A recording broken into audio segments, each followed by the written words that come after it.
दोस्तों, अगर आपको भी दिल्ली और बेंगलोर के बीच खेला गया आईपीएल इतिहास का सबसे रोमांचक डू और डाई मुकाबला पसंद आया हो तो हमारी इस वीडियो को दिल से एक लाइक जरूर कीजिएगा। दोस्तों, आईपीएल 2024 के महासमर में अपनी प्लेऑफ की आखिरी उम्मीद को जिंदा रखने के इरादे से रॉयल चैलेंजर्स बेंगलोर के सामने थी दिल्ली कैपिटल्स की क्रिकेट टीम। इस ऐतिहासिक घमासान की शुरुआत से पहले जब टॉस के लिए सिक्का उछाला गया तब चिन्नास्वामी स्टेडियम में टॉस के बॉस बने दिल्ली के नए कप्तान अक्षर पटेल और उन्होंने टॉस जीतकर पहले बेंगलोर को बल्लेबाजी करने का न्योता दिया। बेंगलोर की तरफ से एक बार फिर तहलका मचाने के लिए किंग कोहली के साथ कप्तान फाफ डु प्लेसिस की खतरनाक जोड़ी मैदान में उतरी थी। पहले ओवर की आखिरी गेंद पर ही विराट ने ईशांत शर्मा की धज्जियां उड़ाते हुए एक तूफानी छक्का लगाया और अपने तेवर दिल्ली को दिखा दिए तो खलील अहमद के खिलाफ भी छक्का जड़कर उन्होंने अपनी टीम को तेजी से आगे बढ़ाना शुरू कर दिया था, लेकिन दूसरी तरफ से उन्हें साथ नहीं मिल पाया। तीसरा ओवर लेकर आए मुकेश कुमार ने डुप्लेसी का शिकार कर बेंगलोर को पहला झटका दिया, जहां डुप्लेसी केवल 6 रन बनाकर पवेलियन की शोभा बढ़ाने लौट गए, लेकिन विराट का बल्ला रुकने का नाम नहीं ले रहा था। चौथा ओवर लेकर आए ईशांत शर्मा को आड़े हाथों लेते हुए विराट ने उनका स्वागत ही एक खतरनाक चौके और एक तूफानी छक्के से कर इस गेंदबाज के पसीने छुड़ा दिए, लेकिन ईशांत भी कोई कच्चे खिलाड़ी नहीं है। जी हां, चौथी ही गेंद पर अपनी बेइज्जती का बदला लेते हुए ईशांत ने सबसे बड़ी मछली विराट का शिकार कर चिन्नास्वामी के मातम का माहौल बना दिया था, जहां विराट कोहली 13 गेंद पर 3 खौफनाक छक्के और एक चौके की बदौलत 27 रन बना गए। 4 ओवर में 37 रन बनाकर बेंगलोर ने अपने 2 बल्लेबाज गंवा दिए थे। उनकी कमर ही मानो टूट गई थी। ऐसा लगा कि दिल्ली तो इस मुकाबले में बेंगलोर की हालत बिगाड़ देगी, लेकिन मैच में असली ट्विस्ट तो अभी बाकी था। जी हां, मैदान में उतरे रजत पाटीदार तो सर पर कफन बांध कर आए थे। आते ही मुकेश की बेरहमी से पिटाई करते हुए एक के बाद एक 3 खतरनाक चौके जड़कर उन्होंने 5 ओवर में अपनी टीम को 51 रनों तक पहुंचाया तो पावर प्ले की आखिरी ओवर में उन्होंने अक्षर पटेल के खिलाफ तूफानी छक्का जड़ा और 6 ओवर में बेंगलोर को 61 रनों तक पहुंचा दिया। लेकिन ये तो केवल तूफान के पहले की शांति थी। पाटीदार के साथ साथ बिल जैक भी भूखे शेर की तरह मैदान में उतरे थे और फिर दिल्ली के गेंदबाजों का शिकार करते हुए ऐसा तांडव मचाया कि पल भर में पूरा पासा ही मैच का पलट कर रख दिया। 7वें ओवर में कुलदीप यादव की धज्जियां उड़ाते हुए दोनों बल्लेबाजों ने एक के बाद एक 2 ताबड़तोड़ छक्के लगाए और बेरहमी से दिल्ली के गेंदबाजों की कुटाई करनी शुरू कर दी। इसके बाद तो केवल चौके छक्कों की आंधी ही हमें देखने को मिली और इन दोनों के गेंदबाजों को ऐसा पीटा कि 10 ओवर में ही बेंगलोर को 110 रनों तक पहुंचा दिया। इन दोनों खिलाड़ियों के बीच 50 रनों से अधिक की साझेदारी मैच विनिंग साझेदारी हो चुकी थी। अपनी विस्फोटक बल्लेबाजी से ये दोनों दिल्ली के जबड़े से जीत को छीन रहे थे। देखते ही देखते पाटीदार ने अपने विध्वंसक बल्लेबाजी से केवल 29 गेंद में अपना अर्धशतक ठोका और बेंगलोर को मैच में बेहद मजबूत स्थिति में पहुंचा दिया।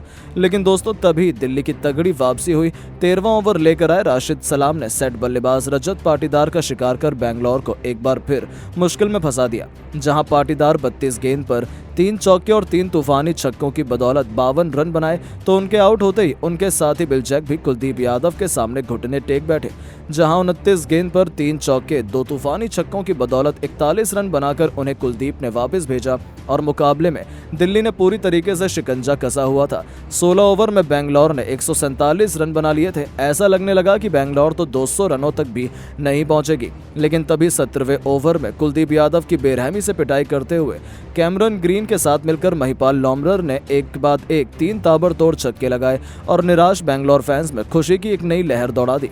अचानक से ऐसा लगा कि मैच पलटने लगा है, लेकिन गेंद और बल्ले के बीच तो कांटे का घमासान देखने को मिल रहा था। जैसे ही बेंगलोर आगे निकलने लगती थी वैसे ही दिल्ली के गेंदबाज उन्हें आसमान की ऊंचाइयों से जमीन में पटक देते थे।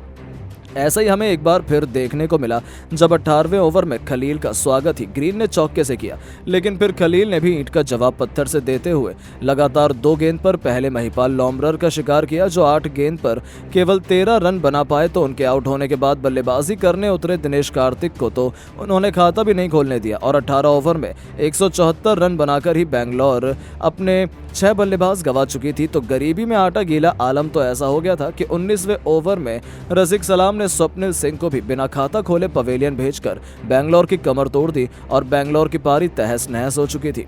हालांकि एक तरफ कैमरन ग्रीन उनके लिए संकट मोचन बनकर खड़े थे। उनका साथ निभाने के लिए आए करण शर्मा ने पारी की पहली गेंद पर करारा चौका लगाकर अपना खाता भी खोल लिया, लेकिन ओवर की 5वीं ही गेंद पर वो भी केवल 6 रन बनाकर रन आउट हो गए। तो तो आखिरी गेंद पर सिराज भी रनआउट हो गए और मुश्किल से 250 का ख्वाब सजाकर उतरी बेंगलोर 20 ओवर में केवल 187 रन बना पाई, जहां ग्रीन 24 गेंद पर 2 तूफानी छक्के और एक चौके की बदौलत 32 रन बनाकर नाबाद रहे। अब दिल्ली के सामने एक मुश्किल लक्ष्य था। दिल्ली की तरफ से अपनी टीम को विस्फोटक शुरुआत दिलाने के लिए इस बार जैक फ्रेजर ने गर्क के साथ खतरनाक डेविड वार्नर की जोड़ी मैदान में आई थी और महज पारी की दूसरी गेंद पर मैंगर्क ने गेंद को छक्के के लिए डिपॉजिट कर अपने तेवर बेंगलोर को दिखा दिए थे। ऐसा लगा कि ये खिलाड़ी तो बेंगलोर को नानी याद दिला देगा, लेकिन तभी बेंगलोर के गेंदबाज कुछ ऐसा करते हैं कि पूरी दुनिया देखती रह जाती है। जी हां, चौथी गेंद पर स्वप्निल सिंह ने अपना बदला लेते हुए डेविड वार्नर का शिकार किया और दिल्ली को पहला झटका दिया, जहां वार्नर केवल 1 रन बनाकर पवेलियन लौट गए। उनके आउट होने के बाद मैदान में अभिषेक पौरेल आए थे। दूसरी तरफ से मैंगर्क का बल्ला दहाड़ रहा था। दूसरे ओवर में मोहम्मद सिराज की बेरहमी से पिटाई करते हुए एक तूफानी छक्के और 2 खतरनाक चौके जड़कर 2 ओवर में ही दिल्ली को 24 रन तक पहुंचा दिया। लेकिन आंधी तो आज सिर्फ बेंगलोर की देखने को मिलने वाली थी, जहां तीसरा ही ओवर लेकर आए यश दयाल ने तो पहली गेंद पर अभिषेक पौरेल का कैच आउट करवाकर दिल्ली को दूसरा झटका दिया, तो अगली ही गेंद पर बदकिस्मत फ्रेशर मैंगर्क रन आउट हो जाते हैं। किस्मत उनके साथ नहीं थी, जहां बैटिंग करने उतरे शाई होप ने जैसे ही स्ट्रेट ड्राइव खेली तो वो गेंद सीधा यश दयाल के हाथों से लगने के बाद दूसरे छोर पर खड़े जैक फ्रेजर मैंगर्क के विकेटों पर लगी और उसी समय यह खिलाड़ी क्रीज से बाहर था और उन्हें रनआउट करार कर दिया गया। भले ही किस्मत की वजह से, लेकिन बेंगलोर को बहुत बड़ा विकेट मिला और ये बल्लेबाज आज गेंद पर 2 चौके और 2 खौफनाक छक्कों की बदौलत 21 रन बनाकर पवेलियन लौट गया। 3 ओवर में दिल्ली ने 28 रन बनाकर अपनी टीम के सबसे बड़े बल्लेबाज गंवा दिए, तो बेंगलोर की आंधी में कुमार कुशाग्र भी कुछ खास नहीं कर पाए। चौथा ओवर लेकर आए मोहम्मद सिराज ने उन्हें एलबीडब्ल्यू कर दिल्ली की हालत बद से बदतर कर दी थी। अब कप्तान अक्षर पटेल के साथ शाई होप के कंधों पर दिल्ली के आखिरी होप टुकी हुई थी और ये दोनों इतनी आसानी से हार मानने वाले नहीं थे। 5वें ही ओवर में गेंदबाजी करने आए यश दयाल को आड़े हाथों लेते हुए होप ने थप्पड़ की तरह 3 करारे चौके जड़े। 5 ओवर में दिल्ली को 43 रनों तक पहुंचा दिया। अभी भी 90 गेंद पर दिल्ली को 145 रन चाहिए थे। इन दोनों खिलाड़ियों ने अपनी ताबड़तोड़ बल्लेबाजी से देखते ही देखते 9 ओवर में ही दिल्ली को 84 रन तक पहुंचा दिया था। दिल्ली आसानी से जीत की तरफ बढ़ रही थी। बेंगलोर खेमे में चिंता और मायूसी साफ तौर पर देखी जा सकती थी, लेकिन तभी एक बहुत बड़ा चमत्कार होता है। जी हां, गेंदबाजी करने आए लॉकी फर्ग्यूसन ने शाई होप का शिकार कर अपनी टीम को सबसे बड़ी सफलता दिलाई, जहां ये बल्लेबाज 23 गेंद पर 4 चौकों की बदौलत 29 रन बनाकर पवेलियन लौट गया और यहां से तो मानो पूरे मैच का पासा ही पलट गया। बैटिंग करने उतरे ट्रिस्टन स्टब्स भी आखिर अक्षर पटेल के साथ हुई गलतफहमी के चलते रन आउट हो जाते हैं और जीत के मुकाम की तरफ बढ़ रही दिल्ली मुसीबत के दलदल में फंस जाती है। लेकिन अक्षर पटेल अकेले ही अपनी टीम के लिए संकट मोचन बने हुए थे। इस खिलाड़ी ने चौके छक्कों की आंधी जारी रखी। देखते ही देखते खुद 30 गेंद पर अपना तूफानी अर्धशतक भी ठोका, लेकिन दूसरी तरफ से उन्हें साथ नहीं मिल रहा था। रशीद सलाम भी कैमरन ग्रीन के आगे घुटने टेक गए। वो केवल 10 रन बना पाए। हालांकि अक्षर पटेल दिल्ली की सांसें चला रहे थे, लेकिन दिल्ली की हार तो उस समय सुनिश्चित हुई जब यश दयाल ने अक्षर पटेल का भी शिकार कर दिल्ली की जीत की दास्तान लिख डाली। अक्षर पटेल 39 गेंद पर 5 चौके और 3 खतरनाक छक्कों की बदौलत 57 रन बनाकर हार मान गए।